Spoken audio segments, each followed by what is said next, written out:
I want to talk about my 6th gen game tower today. And plus the Wii, and maybe a little bit about the PlayStation 1s. So, what I do is every game I can get, first I get on the Xbox. And then if I can, because it's cheapest, and then on the GameCube, and then on the PlayStation 2. Now, the PlayStation 2 has such a large library that it's kind of like a conundrum. So I end up spending most of my time on there because of all the unique games, but the games look the best on the Xbox because they have 480p. Then they look second best on the GameCube because the games are actually smaller because they use half-size DVDs. And then lastly, they look the best on the PS2. They are larger, and some are 480p. But that's how it works normally. It goes Xbox, GameCube, then PS2. The GameCube, they've come out with Carbies and some things that made it look even full digital output. So if you have one of those devices, it can even look better than the Xbox.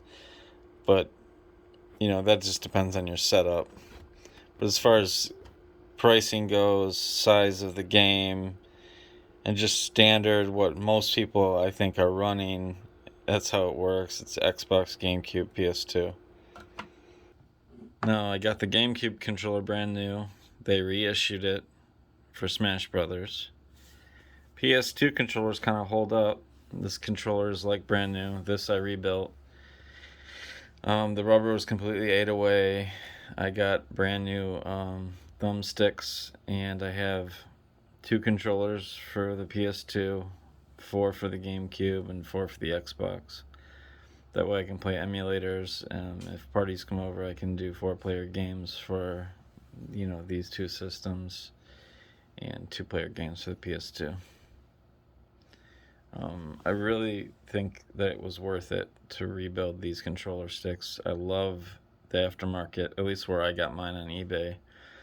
The thumbsticks were amazing. The compression, the carbon was not the greatest. I ended up using the original, just cleaning off my original, but the thumbsticks were great. I think they're definitely worth getting. I have an M2 hard drive for the Wii,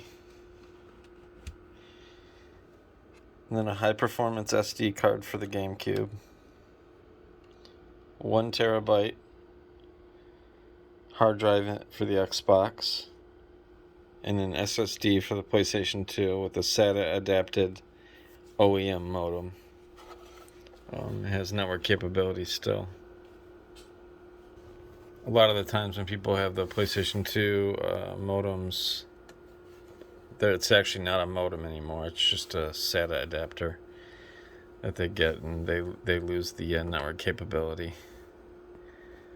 All these consoles are connected to the internet. No, I don't have wireless controllers. I actually prefer wired controllers for the latency. I've always been that way. Some of my favorite games here are Gladius for the Xbox, X-Men Legends. I think those are the 2 best games for the original Xbox. They run amazing when they're soft modded. I believe this is Rocky 1.9 or 1.8. It's the second newest that you can get soft modded for the Xbox. And both of these are amazing. The original is better, I think. Just kind of a quick scan through. Like I said, I believe that it's best, in my opinion, is to get it on the Xbox. They're cheaper, they're larger, and they look better on the original Xbox. So you're going to want to get most of your games, if you're trying to set up a 6th gen system, set. You want most of your games on the original Xbox first. And then after that, you can start checking off cross-platform games on the other consoles. Alien Hominid is the only game that looks better on the GameCube. instead of the Xbox. That's the only exception. Now, on Nintendo here, my favorite games are the Star Wars games. And I just think that they're amazing. I can come back and play these games anytime. I think these are well worth it. And then obviously the Marios, Everybody loves the Marios, but the Star Wars games, I think, the exclusives are really shine on this system. And Metroid's okay, but they've remastered it now, so you can play that on Switch or whatever, so that's really nothing special. Now, on to what I spend most of my time on. Even though there's more games on the Xbox, I spend all my time on the PlayStation 2. And this, to me, is the crown jewel of my PlayStation 2 set. It is 24, the European edition. And it's, I think, 4 times larger than the American version. And it's because it's progressive scan and they had to use better assets, I believe. If you ever looked at the ROM or the RIP of it, it's much, much larger. And if you're going to want to experience this game, you want to experience the European version. That's my favorite game. Now, my second favorite game right now that I've been playing is down here, and that is... Let's see if we can find it. Oh, Michigan Report from Hell. This is a really unique game. I overlooked. I've been trying to get through this. It's really cool. Survival horror game. It's pretty unique. You can tell the people put some time into it. They, cared about the game. The developers did. Samurai Western's a very unique game. I love that. And then also this. This is the Sega Ages set. These are all discounted games that were remastered only in Japan. The cool thing about these is that a lot of them you can put into 480p.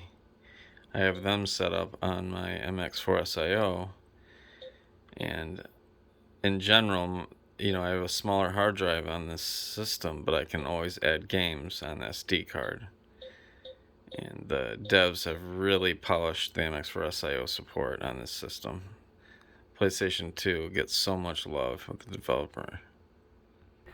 Yeah, that is my 6th gen.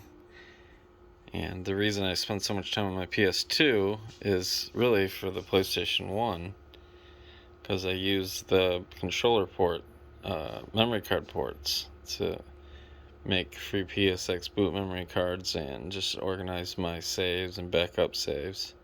And also on my Tony Hawk's International, I use the PlayStation 2 because there's a function that you can actually use a Game Shark ability for. So that's another reason that I'm always on the PlayStation 2, my 6th gen. Yep, that's a look at it. And alright, that's my dog. She's calling me. So back to IRL. Thanks, guys. Bye.